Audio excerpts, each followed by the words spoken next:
Welcome back, guys. We are here for game number 5 to decide in this one game, it's one best of one, who is going to go up against GuGer in the final game on Sunday, the final match to decide who is going to go into LCK. Will GuGer remain there, or will it be one of these two teams to take their spot? We'll have to get through this series first, and honestly, it's been quite back and forth.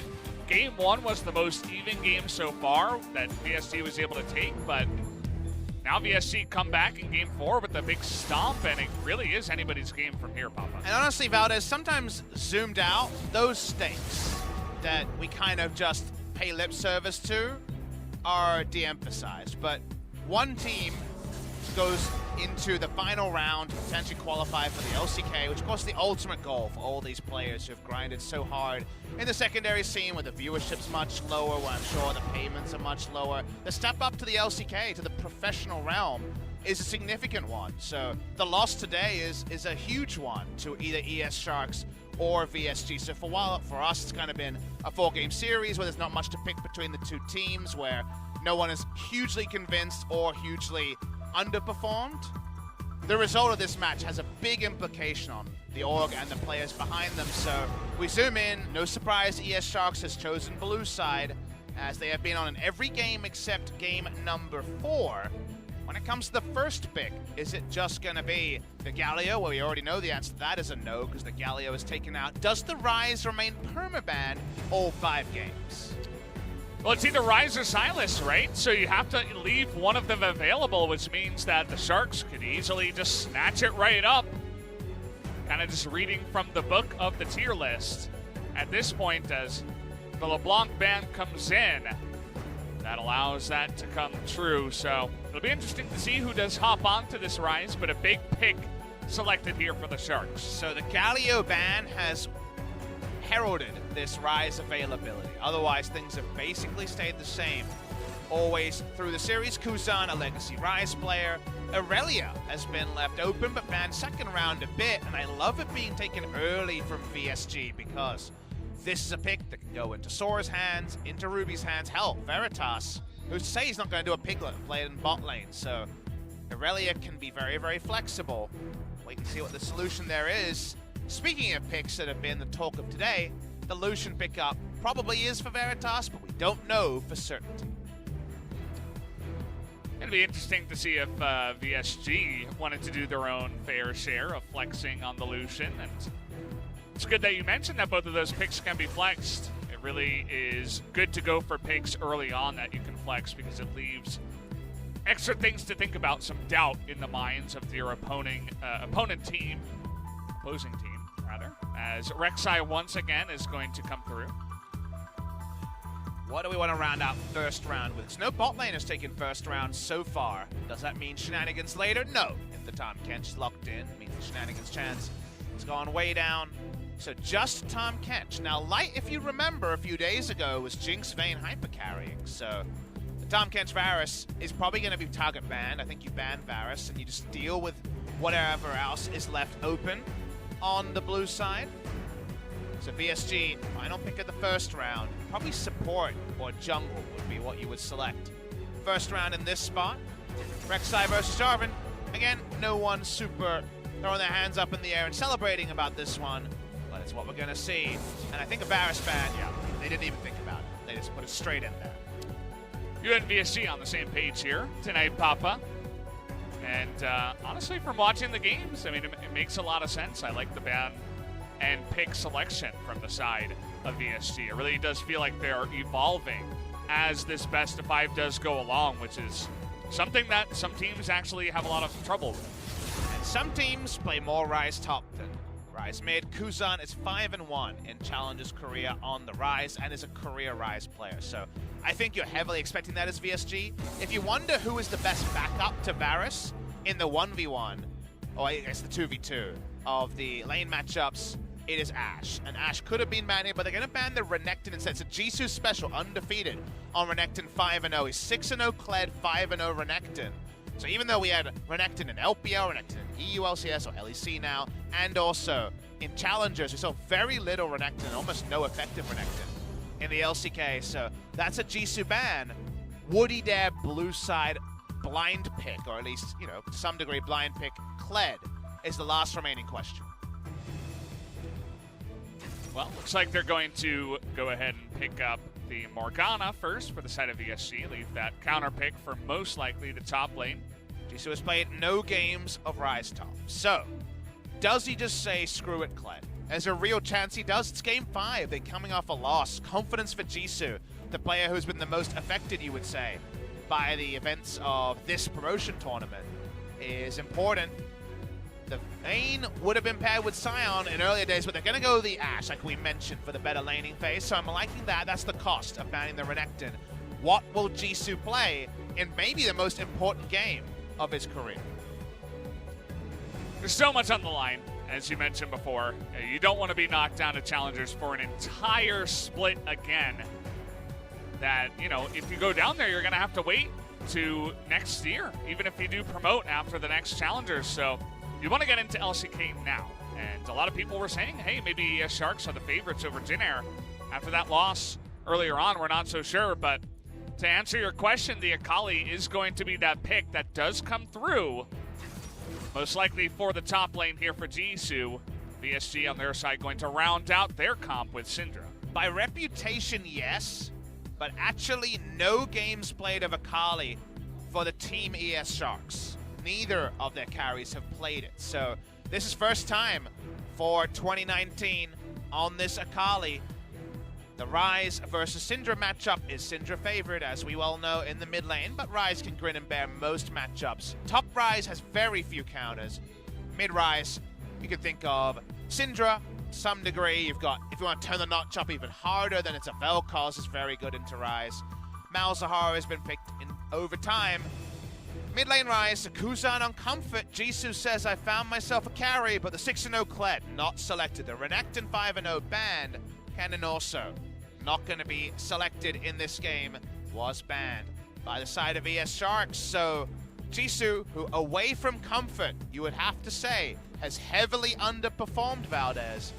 This is the time to show why he was so feared in Challengers. Otherwise, back to Challengers for ES Sharks. Yeah, I mean, it's been a little bit disappointing for Jisu fans to come in here and see the way that he has played, but he's been a bit better today.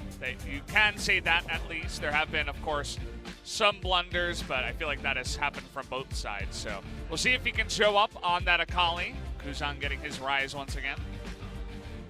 Very interesting here. A lot of lane power on the side of VSG. Definitely not late game team fighting Vladimir win conditions. Not necessarily going to be done in the late game, but this is a draft that gets it done earlier. That has been more ESS's paddock outside of game number 4, but this is it. The best of one for everything. One game to decide who's got another chance to make it into the LCK. Let's find out who's going to win right now.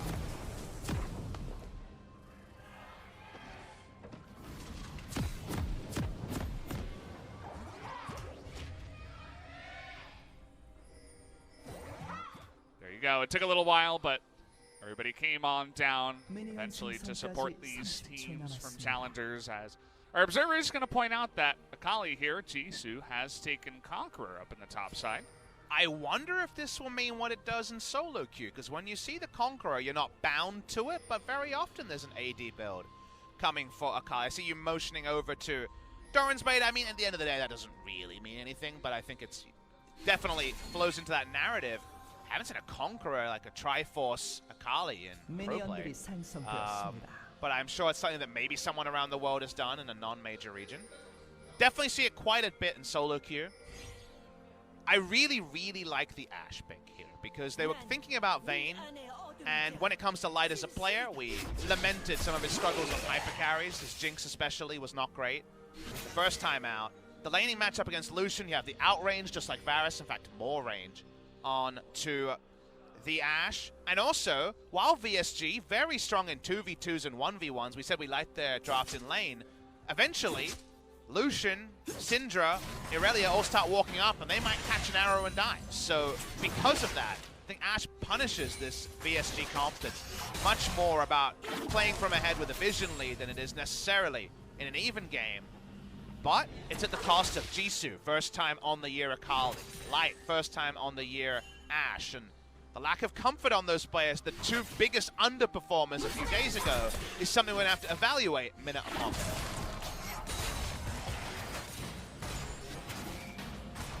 Well, we're zooming into the bottom lane here so far. That Ash you were talking about certainly will have to have a big effect in this one.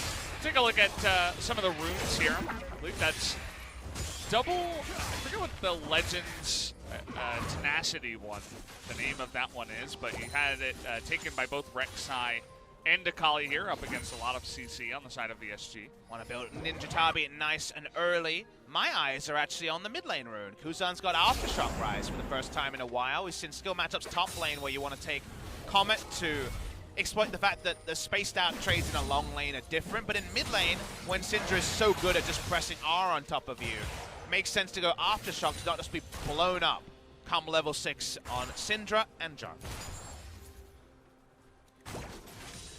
We also got a highlight here of the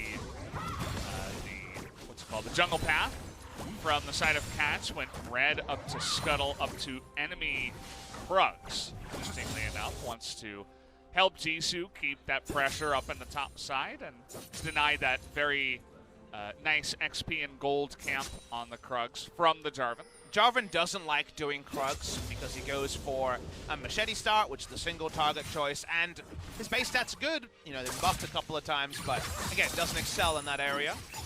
Anyone who builds Tiamat in at least half their builds isn't going to want to take down the Krugs early. It's not how it works. So Jisu trading nicely. So Billy has been practicing this Akali off and away from the stage. Really clean, actually. Drops the Shroud right as the stun is landing, essentially, to deny so much damage from the Aurelia. And while we've been kind of lamenting, okay, taking a risky pick, not his usual picks, the actual matchup against Aurelia, you get a lot of value out of Buff Shroud from the last couple of patches where you can extend the duration and drop out, make something like Aurelia's passive. Not every time, for minion waves there, obviously she can build it up again. But it's about windows, and Aurelia really only has kill pressure when Jisu's Shroud is down. That's going to be the name of the game. It's one way to help your jungler out, you know, force a Shroud to happen and then afterwards have the jungler pop in, because especially with the Jarvan, you know, it's going to be hard to land that stun up against somebody who's so slippery. Speaking of Jarvan, Ryan makes his way up to the top side to help SoaR with the push so he can get a nice back timing. And Aurelia kind of needs to get rid of Shroud and then hit the stun, which best of luck on Flash Akali. It's not even the Ignite teleport Akali we had back in Vesper Cup. There's just so many things that need to stack up that unless you're Malzahar or hitting Syndra Sphere, you know, it's going to be hard. So because of that, in spite of kind of our, I guess, trepidation around the Akali pick, definitely could be one that's very effective. You guys all know about item breakpoints. There's no reason it's not going to be Gunblade here. Again, we're just used to fleet footwork and the AP route. Gunblade definitely seems to be coming anyway, so Akali pretty flexible in the build path, and no reason we won't just see Conqueror for, I guess, some of the sustain it provides. Kuzan thinking about taking out that ward, but shut down by Ryan, making his way over. Another kind of boring Drake to start this one out. The Cloud Drake is going to be the one that does spawn here first. No Hecarim today. Just thinking about that. Yeah, too much of that yesterday. Yeah, I guess we used our horse material, and then we asked both coaches to stay away from the Hecarim. We also lost... We have so much more influence than you guys, actually. I mean, noted horse enthusiast Atlas is not here today, so the team's on a bound not to select it.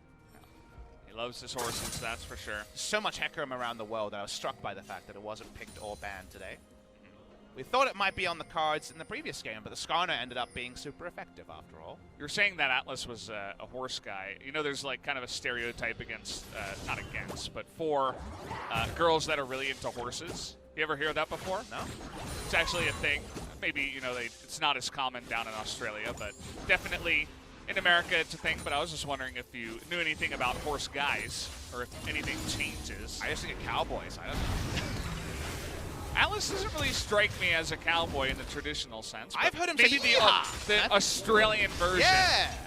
I've heard him make similar sounds, but not exactly yeehaw. As catches Sandy Yaw, picks up that red buff quite easily, actually. Nice little smite there. And he's even going back in. Ends up being a lot of contesting around that red buff. It is an area where the Akali don't want. Speaking of Akali. Now ult comes in. That stun is not going to hit anybody. They force the flash away. Very safe on that one by SoaR, as the second half of the perfect execution was already used. Null Magic Mantle helping out in dividends so far. Catch a little bit easier. Try to get some stun chains on, but Ryan not going to find it. Top side, they get the Shroud, but it seems like Ryan's more interested in helping his laner push than anything else. Just hanging around, seeing if maybe Katz was going to go for another go-around, but it's not going to be happening here. Have you ever rode a horse? No, actually. Never. I had a couple of chances, but... Even as a kid, like, you know, on a small dinky horse or something like that? No ponies, no horses, no donkeys, no ligers. I never learned how to ride a horse. I had like kind of a tutorial as a kid, you know, and it's kind of riding a horse, kind of isn't. But I've never actually like been in full control of a horse, but I have at least, you know, ridden on a saddle. I'm from the southern part of New York, not the northern. What about at a bar, you know, on the video game kind of No, equivalent? actually. Really? Not even that, yeah. Wow. Surely I thought you'd have done that. I did not have a lot of horses in my childhood. Did you have a lot of arcades in your childhood, to bring it back to the video game kind of analogy? Did you, like, what of the game, have you played any of like Dance Dance Revolution or any of those exaggerated movement games? Yeah, I've played them before. My favorite rhythm game was always Guitar Hero. That counts. Yeah. Me and Achilleos very similar in that. We had a couple of nights where we reminisced about Guitar Hero. I miss Achilleos. He's off doing his thing, and we're here for ESS versus VSG. Yeah. Going full 5 games, baby. And you know what? There's not many places around the world I would rather be. I love myself some Korean League of Legends. This one's been a battle. It hasn't been explosive. It's been a lot of grinding. Yeah. But that, I think, makes sense for two teams that we just really can't pick apart. I think both these teams come in underdogs against GuGer. So that's a bit of a struggle, but you know what you want, Valdez? You want to be able to come in against GuGer. The worst is to leave today and be donezo, because that'd be so many hours of practice and scrimming, not paying off.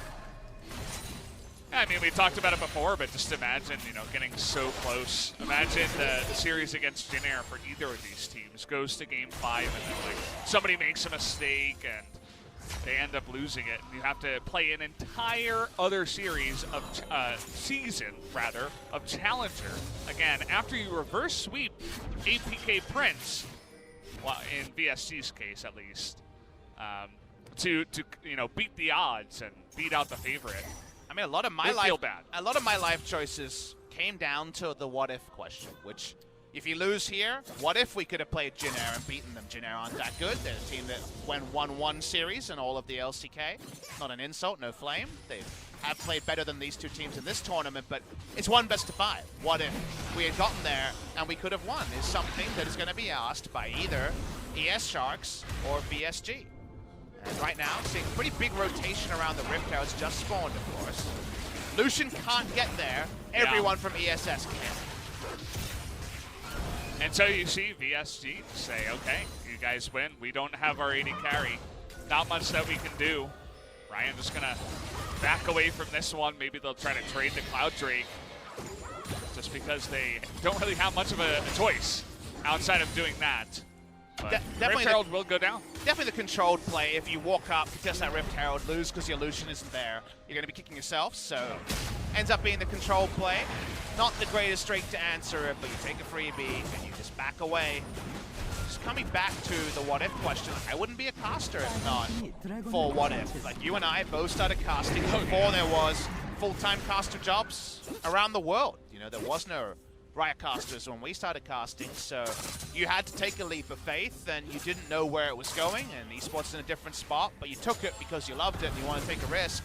The what if question is a big one, and maybe being heard in just about 20 minutes, but for now, it's what if SoaR survives this turret. Ult comes in, and he is going to stay in that W and just chill out. And you can see that the Sharks are like, okay, sorry, Aurelio, we didn't mean to bother you, but they freaked out a little bit there. Did have the Hex Drinker and actually had a lot of, you know, biscuits and the corrupting potion ticking. So actually would have been a pretty hard kill to pull off. This game has been very nice manners.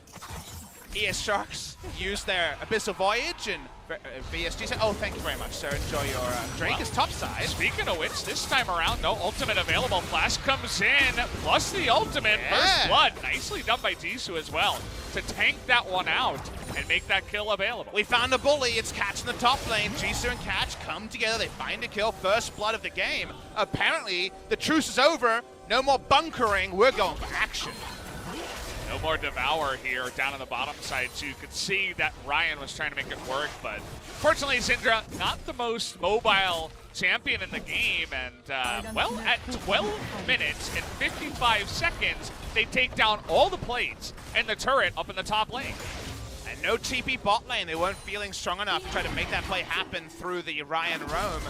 So ends up being a lot more impact topside than bot side. Can Veritas punish?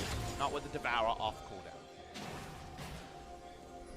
Yeah, just picks him up, spits him out, and this lane will continue, and that's, you know, obviously the Lucian lane has been doing pretty well down in the bottom side. A lot of just devouring for safety and being pushed in here for Light and GuGer, but as long as they don't get demolished and they don't lose their turret too fast, I mean, the rest of the map is going decently well for them, especially that top lane. And there's no jungle attention at all bot side, so even though we've seen Varus Tahm Kench do well, downgrading Varus to Ashe and getting no jungle means that this is the result. Like you say, the Ashe arrow is always going to be there. The item might be halfway done when it comes to, say, the second item completion, but it'll be close enough. So for now, at least, seems like things are falling into place. Better for the Sharks and the blue side in this game. And it's also worth mentioning that Kuzan has uninterruptedly gotten to level 10 with no deaths. That's pretty good for us. It's quite nice. I mean, already has that Archangels just chilling. Wasn't able to get a plate. The Cinder was able to win out in that fact, but the 5 plates in the top side for the Akali and the Rex side to get going is quite fantastic for the side of the Sharks. A Gunblade recipe, extra worth of gold plus on the side of the Akali, and Aurelia's been forced into the piecemeal build of not much at the moment. Trinity Force feels a long way away.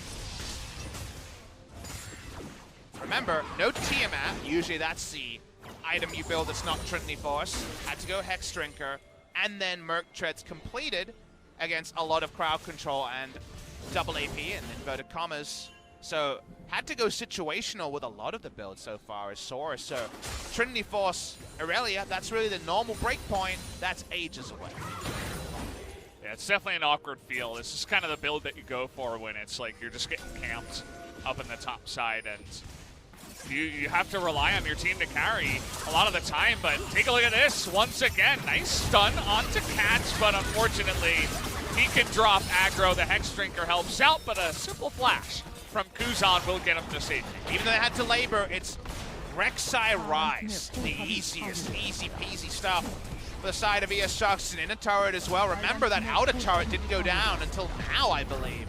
Yeah. So that's definitely a huge tempo lead topside. Red side wards can go down, making anyone predictable, and they already out-rotato you. Do the Abyssal Voyage and the amount of utility on the side of ES Sharks. They've got their own wall. We didn't even mention that. So it's really falling into place, and we haven't seen any execution errors on this Akali. Right now, it's feeling like ES Sharks at the big lead, but we would have said that about game number 3. There's still time for things to take a turn. Yeah, and you can see that VSG, they're resorting to some interesting efforts, but it looks like they were spotted all the way through. Ryan just gonna try to get out of there. Really nice stun. But that's Scatter the Weak as Ruby just says goodbye. So TP blown, and looks like just the one flash out of Fear. And at the end of the day, VSG is able to get away. And you see where the game is at, where Jisu can pop over the wall with his E, and no one is even going to force him to use his ultimate, which is on cooldown, as we know, but might not have been full information. The side of VSG, no pressure onto him. They actually pressure late to try to clean up the Drake and the Rek'Sai. Okay. amount of damage there. That's that Press R Syndra coming into effect with no pressure there, so they get Catch, who essentially, you know, just goes all in onto that Ocean Drake, and meanwhile, because of that, they get the pick, and now they're going to get even more. That was a really unlikely walk-up from VSG, because you just assumed the Drake was going over and everyone was regrouping, but it ended up being inspired. Well played by them, with Ruby coming in and getting the kill. ES Sharks thought that it was over, that the white flag had been raised, and oh, good, an Ocean Drake for us. Instead, the Ocean Drake is claimed, but the kill and the mid lane turret, that's an outstat, you know, you feel really good about that if you're VSG. Absolutely. I mean, maybe it was just the Ashe and the Tom Kent showing in mid. I'm not sure 100% where Kuzan was at that moment in time, but either way, it was a great read, as you mentioned, and that's what you need to try to come back in wonky situations like this where your Aurelia is kind of useless. You need to get gold elsewhere on the map, and getting your Syndra now pretty fed is a good read here for the side of ESG. The binding there seemed like a pretty generous hitbox, but sometimes hard to tell. It killed him, that's all we know, so nice little capitalization from VSG. To me, the turret, the much bigger win, is if you have a outer mid lane turret lead with Ashe Tom Kench, best of luck ever being in position for something resembling a fight. Now that Ashe Tom Kench can at least be lane warded, or you have to draw a control ward out to get rid of the lane ward, that's at least an extra tool you're forcing from ESS, because otherwise it felt like VSG was being dictated to by ESS in almost every single facet of the game. Mike gonna come up here and start farming, desperately trying to get some items here. Just has that zeal. Well, we were showing the gold there for a split second, didn't get to see the difference. It's a peep show. Yeah. Not quite fast enough. I only saw the, you know, through the crack, but not too much else. Oh, well. Not a lot of detail. Next time, Valdez. And ES Sharks, again, they're still in a really good spot. This game is still pretty solid, but if you notice the map control, suddenly the team with the rotational lead doesn't have a gazillion control wards in the river and the ability to run the map. They're actually being rotated on by VSG. However, spotting the Rek'Sai's top side, there's a lot going on. Look at Kuzan just going 1v2, and oh boy, that arrow is gonna hit onto the Lucian, who does not have anywhere to go here. No cleanse, no QSS, and the 2-second stun. Maroon is going to come in. There's nowhere for him to go. Nice pick there from the side of the ES Sharks. Yeah, the arrow actually traveled enough that it was over a 2-second stun of itself. Yeah. Not quite the first 3.5. Here's the members. They're looking for more, and you can see that Ryan wanted none of that. Just immediately got away, left Morgana to die. Whoa, she went into dust, literally. That's sad. Morgana's, you know. Avengers, very coming mysterious. to you next week. What? I don't get the reference, but That's good. but yeah, I mean, that's a really nice, you know, couple of picks that do come through. You had Jisu down here on the bottom side, looked like Catch alongside him was able to do a nice amount of pressure down there to get those turrets in. Pick comp is reliable. The map control wasn't as relevant there because we're just playing in a single lane. That's the power of Ashe, so I'm happy they went away from the Vayne. That could have been snowballed upon. The Ashe is always relevant.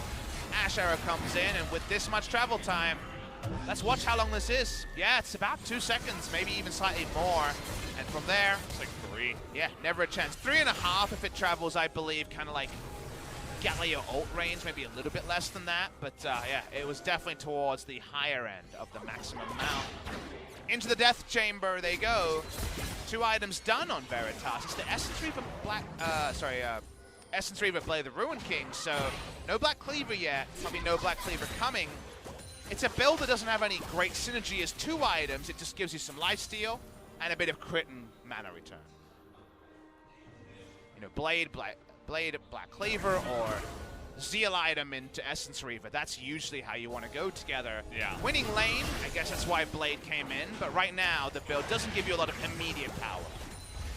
Ruby fishing here for some kind of pick, has to flash away as Pure. Gonna create space with that ultimate, but now he doesn't have a shield, and he's gonna be hit in the face with that arrow. But they might have vision. They weren't able to get the kill here. Kuzan in the backline is gonna go down. Great kiting from the side of ESG. They're gonna get a couple of kills now. In goes Aurelia. You can see Clash trying to get on in there, but not quite able to get the kill as Jisu, it's all up to him in the Shroud. He gets one, gets two, gets out to safety. With the Conqueror, it's a lot of sustain as well. And he's going to get the plant. They're turning this around. Jisu's going to be a monster. Hey, don't say that. This is just Jisu. He's pretty much solo trying to win the back end of this fight. Now he's waiting for a face check, not going to get one. That was a surprising amount of back end to sustain. That's just the perfect moment for Akali, too, where you're in the back line and the fight is just turning into a bit of a clown fiesta, and you can just pick off one by one. So ESS messed this up. Remember that comp has single target deletion? They want to use all their single target CC to get people. The black... By the way, Syndra died. Oh, wow, that's awkward. I missed how that happened. I was focused on the fight. But at this point, you think VSG wins it 10 out of 10 times. Jisu was waiting, couldn't actually use the ultimate for anything relevant, but then watch Jisu towards the end as in picture-in-picture. ES Sharks are getting a push on, dives in, and watch the sustain. It's always going up. This finds casual 133, 121. It adds up, and then like through the plant you mentioned, Jisu's almost full health. It looks like we'll get a replay of this one as well. Ruby. Oh, it wasn't that exciting. He stayed a little bit too long. Very, very simple kill there. As the Sharks are going to return to the Mountain Drake after that kill. Very easy snatch up off of the Rift, and another Mountain will greet them as the fourth Drake of the game. And you can just see that this game is kind of the summation we needed of a 5-game series where there has been a couple of throws left and right, where no team has been convincingly better than the other. ES Sharks have a lot that we like about this comp. The Akali is god tier. Remember, this is effectively the old 800 gold bounty in the 1,000 gold maximum days. Only 200 gold short.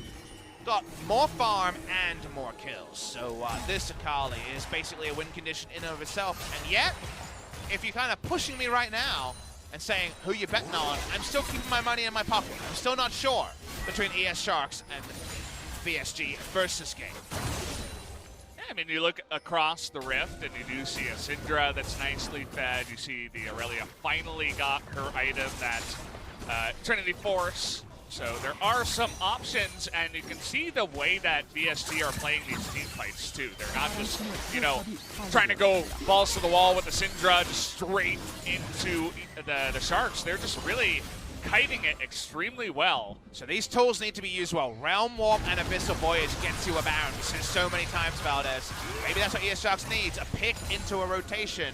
The Baron buff does a huge number on VSG. Their wave clear is awful the moment those Baron buff minions come in. Bit of a rotation on over here, but Light is going to be stunned up, and you can see SoaR, he's looking for that follow-up after the Devour, not quite going to land it. Just getting the stun on Tom Catch, but it's not enough. Culling is down. Otherwise, a lot of ultimates available, but we saw Realm Warp be used. Recently, Abyssal Voyage actually back off cooldown already, so pretty sure cooldown on that ability. Right now, no Baron control, so the Bjergsen style play of Realm Warping in and burning it. You look at their team and say their Baron burn damage is okay. It's not outrageously huge, but it's okay. Their turn also okay. Ash Arrow kind of do a lot of the heavy lifting of using Realm Warp to get in the pit. So you need a pick into an out rotation if you are ESS, and that's not going to happen just yet. Ruby now coming up to the top side. Always got to keep an eye on this Syndra. If you look across the Rift, they do have a decent amount of MR across the board. You got the Banshee's Veil and the Akali, most importantly. Some null magic mantles here and there, Merc Threads on a couple of them.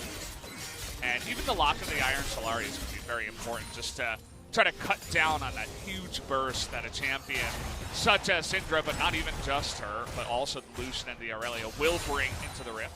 And I want to draw your attention to the item builds on the Rise and Akali. Both of them have AP Bruiser-ish items. Righteous Glory, Doinby Inspired coming through from Kuzan, wanting to lead the troops. That means he's better at getting initiation and leading with a Realm Warp and having his allies leverage the rest of the damage. Akali, Sonya's and Banshee Veil, no death cap in this build. So she's able to have a lot more in-fight tankiness. That to me says hit and hope as ES Sharks. You have a lot of initiation tools and you have build paths that with a gold lead are a bit more forgiving to frontlining.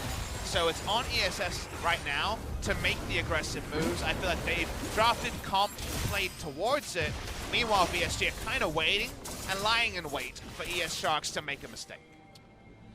Well, you mentioned Abyssal Voyage, Realm Warp. One of them gets used down into the bottom side. They're going to get another turret, whereas VSG in the meanwhile, look at some wards down, maybe be able to clear out some vision, but slowly but surely, the objective is being chunked down here by the side of the Sharks. For viewers at home, if you want to see the Realm Warp play, you need top and mid control. They're not playing top, so Sharks are not putting themselves in position to use this control ward on the Baron. In fact, VSG were playing on the top side of the map, waiting for a flank teleport here. They have one option, the ward on the left of your screen. Yeah, it's just a blue ward below them, so can't TP there. It's also kind of optimistic, right? When it's Tom Kench on the enemy team and Irelia's the one pulling off the flank. If VSG want to threaten the Realm Warp play, they must control red side jungle and push mid and top. If they're playing bot side, they can't use that Realm Warp. And it ends up being kind of a, not a useless ability, but definitely an unlikely one to find a big advantage.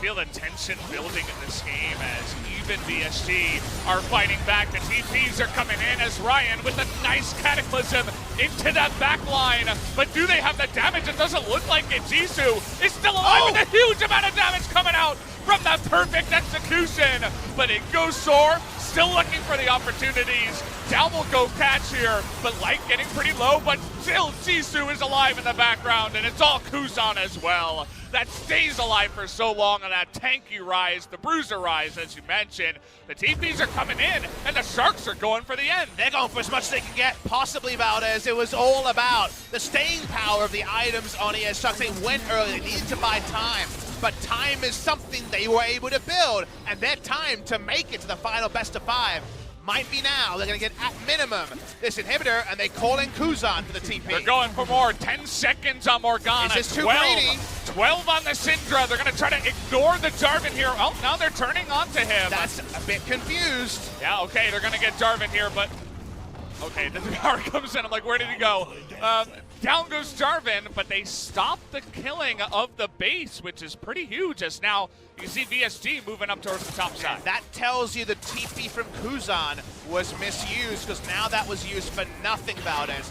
This fight is all about having reliable pick champions with strong damage who don't die fast. Look at how much free damage they take to VSG fighting back as the Mountain Drake is being taken in the picture-in-picture. Then Jisu needs everything to wait out, to occupy space. Watch the perfect execution. Q, it does 900 damage to both in an AoE, and it's only the build parts and some surefire team fighting that just, and I mean just, this was close, made closer than the gold would indicate.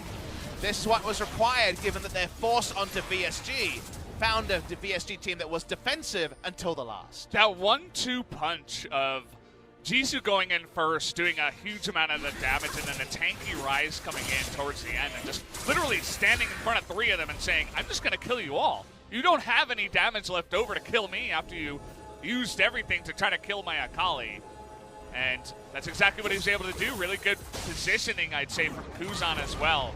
And just game knowledge to know that he could go into that back line and do the amount of damage that he did. And game knowledge is always something that's very hard to fully talk about in League of Legends. There's so many facets to it, right? There's knowing what the skills do, and knowing what the champion's doing, knowing what the interactions are, knowing the history of the game. It's why when people talk about color casting, talk about game knowledge, it feels like caster on caster might mean a different thing, but of course the umbrella makes sense.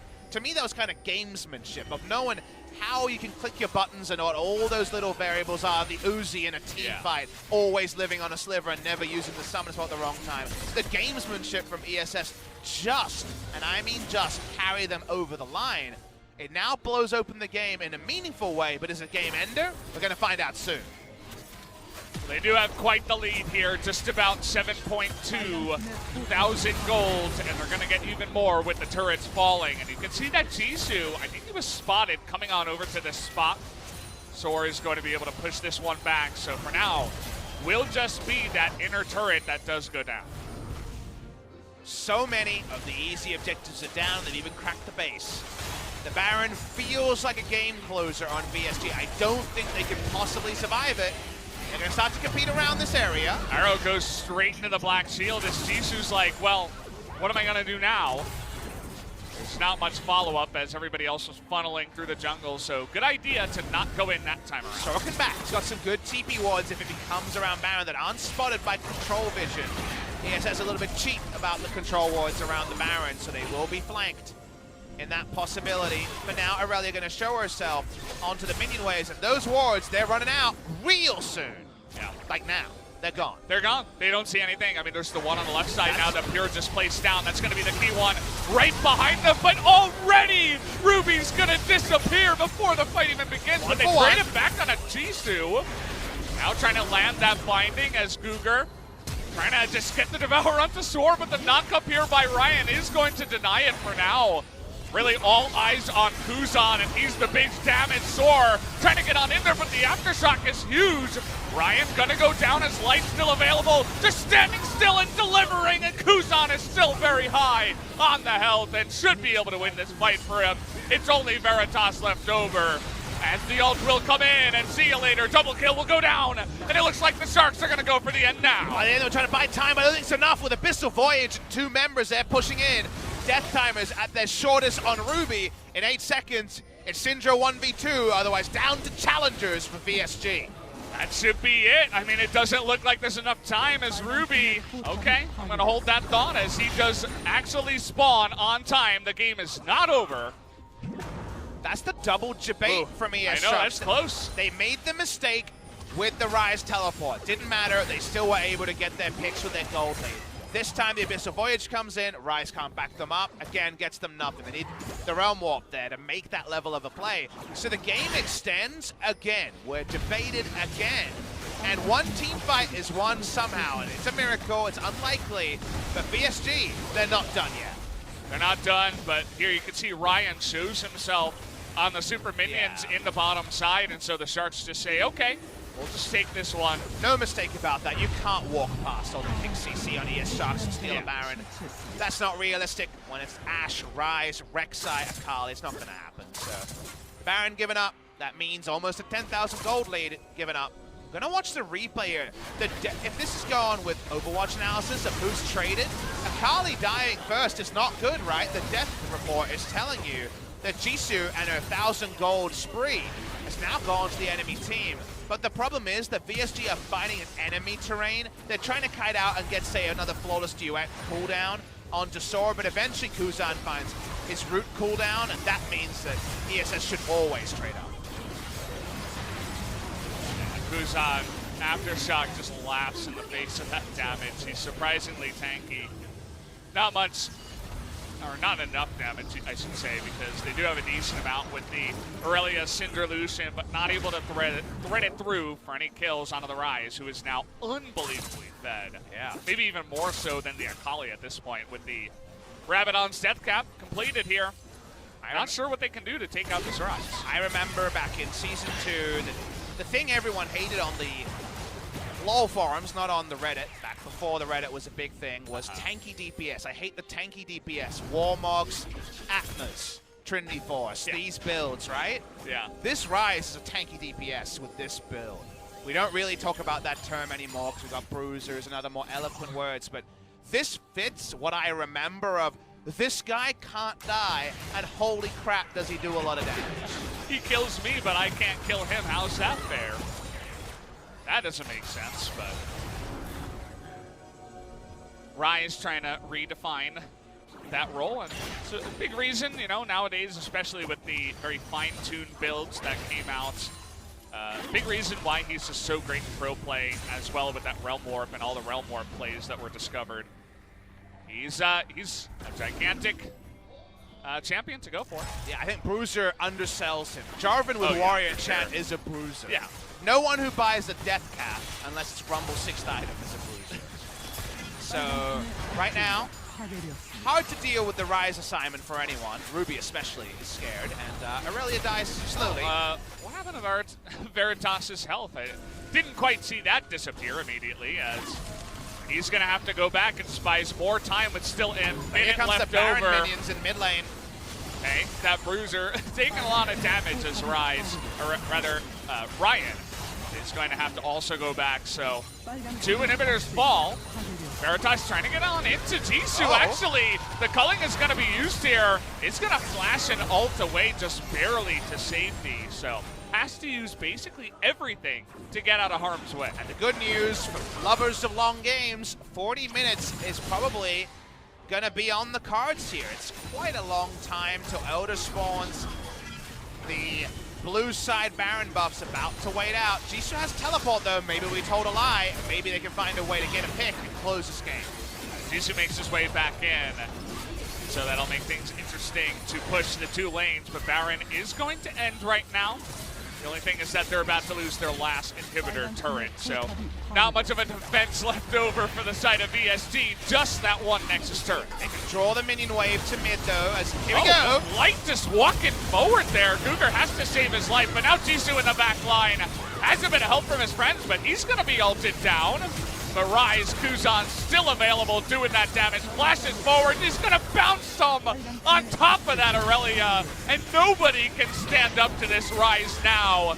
And it feels like the side of the Sharks know it too. The damage is gonna be enough. Ryan is gonna be interrupted, they're gonna get every kill, and it looks like the ES Sharks are gonna buy themselves one last ticket to try to make it into the LCK. The Sharks are finally circling a one Nexus, and that means they will play GuGer Green Wings on Sunday for the final spot in LCK Summer 2019. It was a very long, drawn-out series, and the last game kind of felt like a metaphor for the series as a whole, as both teams had their moments. But ES Sharks was the best team in challenges over the course of 14 best-of-3s in the regular season, and they're just better than VSG. But will this level of performance be enough for GuGer? You wouldn't necessarily argue with that after the regular season ended, but GuGer on the whole, I would say, has shown a better level of play than the ES Sharks, so they're going to need to dig deep to actually find that victory and to stop it just being both LCK teams re-promoting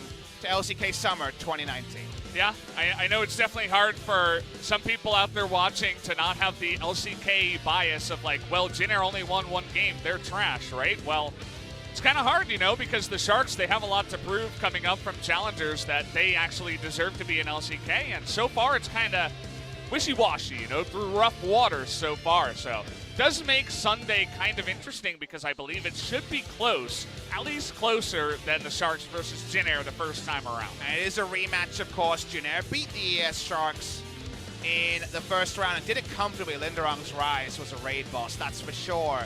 Have things changed on Sunday?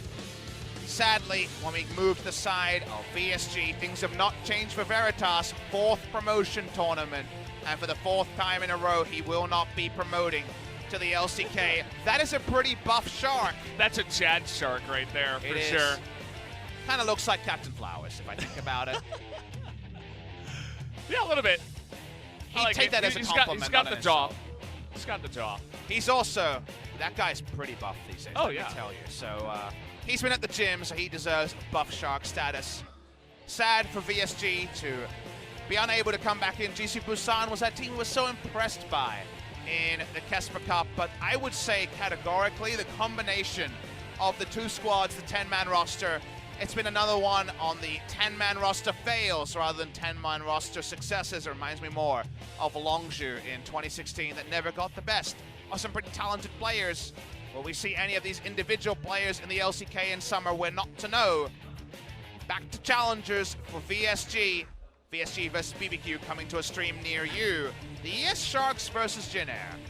Kuzan fans, they can be happy for a couple of days, but they know a lot of work to be done.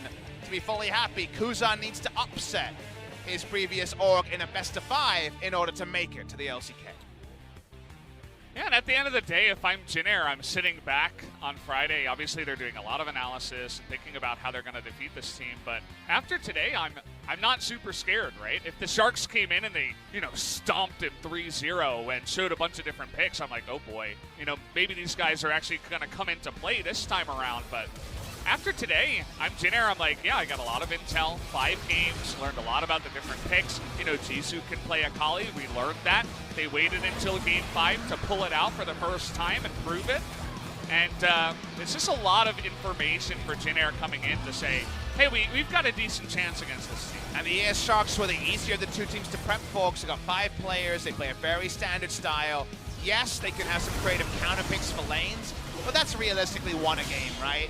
A big counter pick. Kled could come out. A Renekton was banned in this game. Otherwise, they're a very standard team, and who's to say Jin Air won't be better than the standard that ES Sharks provide on Sunday. So of the two, the predictable one is the one they find. So yeah, you keep doing what you're doing, Jin Air, and based on what we've seen recently, it does right now appear like it should be enough. Seems that way. I do feel like Jisu on his day might be, a bit more flashy and maybe able to pull off the carrying a little bit better than Linderong. I also think the mid lane is probably Kuzan favored, but the bottom lane for Jin Air I feel like has the win in that asset, and the jungle could really go either way. Maybe slightly Jin Air favored in my mind. So in terms of just individual placements and positions, it also does feel good for Jin Air, but we'll have to wait and see. Anything can happen on that given day in the best of 5. One best of 5 is all the Korean League of Legends we have. It's been a very interesting first LCK split in Lowell Park. One more match and then Lowell Park's going to be dormant for a while when not back to sometime in June if last year's calendar is to be continued. There's a lot of business at MSI to attend to before then. But you and I, we get one more. You and I on Sunday. I hope we get some horsies. I hope we get some fun. Another raid boss Rise. Maybe Rise on the ban list every game. I would agree with that one. Let's not see Rise. I think that's definitely a good idea for both of these teams, unless you have the first pick. Probably red side Rise bans would be coming in, but once again, we get another one of these graphs. It was a little bit slower to accelerate in this one as the game did take a while to eventually complete, but the ES Sharks in 5 games were able to outplay VSG more often, and they did pick up the win. So what do you think about the Sharks? Like, what do you think is going through their mind if they're going up against Jin Air? Do you feel like they're going to come in with confidence, or maybe not so much? I'd be erring more on the end of that point of just being a little bit unsure, but Valdez, we won't have to speculate too much today. Thankfully, we will have, imagine a short interview. I imagine your Sharks will start prepping for Jin Air as fast as possible, but I imagine we're going to hear from Kuzan, who I just assume is a captain here, maybe even our good friend, that Coach Soul Strikes. I'd like to hear from him. I haven't heard him speak Korean before, because of course, used to dealing with him in the OPL, but we can throw it over to Kuzan interview very shortly, and then we all come back on Sunday and you and I get to speculate, because right now, it feels like work to be done by the Sharks. Yeah, and honestly, I'd be happy with either of those teams that do make it. So it should be a really fun Sunday. Either we get the new faces of the Sharks or Jin Air, an org that's been around for quite a long time, that's, slowly getting onto that level. Slowly, Very slowly. Nailed it. Yeah, they're trying different picks, but either way, I'm going to hand it over to Jisu for the translation of the interview. Thank you very much, guys. This is Jisu, today's winner interpret translation, and we're going to be hearing from Kuzan, representing his team, ES Sharks. It was a full 5-set match. Wasn't it tiring? It was really hot in the stage, so I was sweating a bit, but we got a good result, so I'm really happy right now. If it gets too hot, maybe you can take off your jacket, okay? So, it was a matchup against the Challenges Korea team. How did you prepare for today's series? Well, we just wanted to do the things that we are good at. And we were just wanting to make sure to take down VSG. However, whenever we play up against VSG, we have 10 opponents to prepare, so it's really actually annoying. I just listen to my teammates, and especially our support. He's really proactive during the pick and bans and drafts, so it was really helpful. And also, VSG is really strong in best of 5. They also have a reverse sweep recently, so did you expect this victory today? Well, I thought that we were gonna pick up a very hard win, After losing the first game, I was like, oh, this is really hard, but we were able to come back in game 2 and, energized back, so we were able to close out the game in our hand. Well, in the previous series, you were facing up against the Jin Air, which is your former team, so what kind of feedback did you guys have after that series? Well, actually, we were making so many mistakes in the early game, and we weren't able to pick up some of the picks that we're confident with. And that was also our first experience at LoL Park, so we had a bit of a pressure. So maybe those were some hard things that we had to face. Well, I don't really get affected by the new stadium, but I mean, anyways, all the players had to sit on a different chair, use different desks, so it was a little bit different. Who was struggling the most? My team? 그런 얘기 많이 했던 선수 있으신가요? And everybody was feeling uncomfortable in everything. Well, however, you guys looked very adapted today, right? Well, today, to be honest, not 100%, but well, during the 5 sets of game, you know, it was really extended. So I hope we are more adapted than today when we are facing up against GuGer this Sunday. Well, you guys got only 1 day to prepare. How are we going to prepare for the GuGer series then?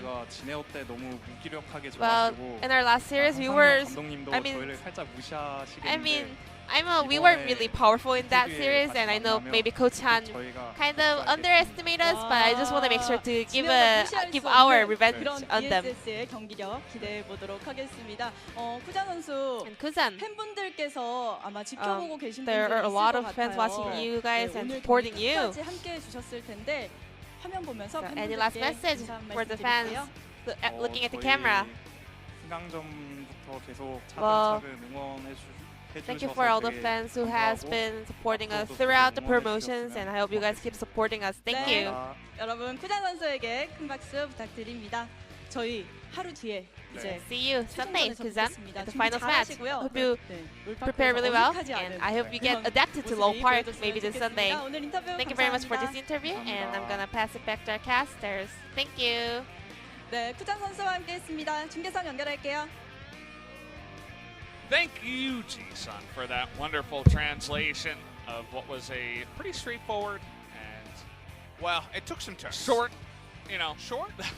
Kind of short interview. That's true. So. I thought you were talking about the series. Oh, yeah, no. Just the interview here, guys. Definitely was a series to remember as we went down memory lane and talked about a lot of random stuff. But one thing is for certain, we've only got 1 match left. It's GuGer versus the Sharks to decide the last team to join KT to re-get into LCK. It's going to be an eventful Sunday as well, the LPL Grand Final. Invictus Gaming versus JD Gaming. So whether you're multi-twitching, whether you're just tuning in during breaks, or whether you're giving us your undivided attention, we would love to invite you for some more Korean League of Legends. But it's that big match day, LMS Final tomorrow, LPL Final on Sunday. Then all our business is done in Korea and around the world, and all that's left is MSI. It's going to be a blast for sure, but we kind of have to clear things up and clean things up here and kind of make LCK Summer into what it is going to be. Yeah, just shuffle your papers and, like do a little, some of this. And, we could have some of the ripping up of the papers, some new teams coming in, but you never really know until we do hit Sunday. So any last thoughts, Papa? Bring on Sunday, bring on the LPL Final, bring on all the great League of Legends, because we're going to have a little bit of a break before MSI. Yeah, we are, guys. So I hope you do join us here for Sunday for that final match of GuGer versus ES Sharks. One last best of 5 to decide who's going to make it into LCK. Should be a really fun one. I know if I were watching, I'd have all the streams up on all the monitors and all that stuff. Make sure you guys are doing the same, and we'll see you on Sunday.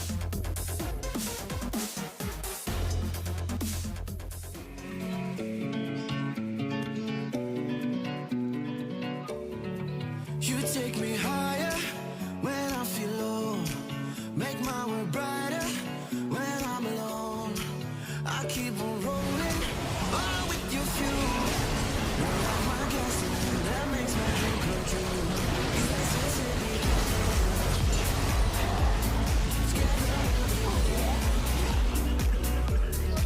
야, 나이스!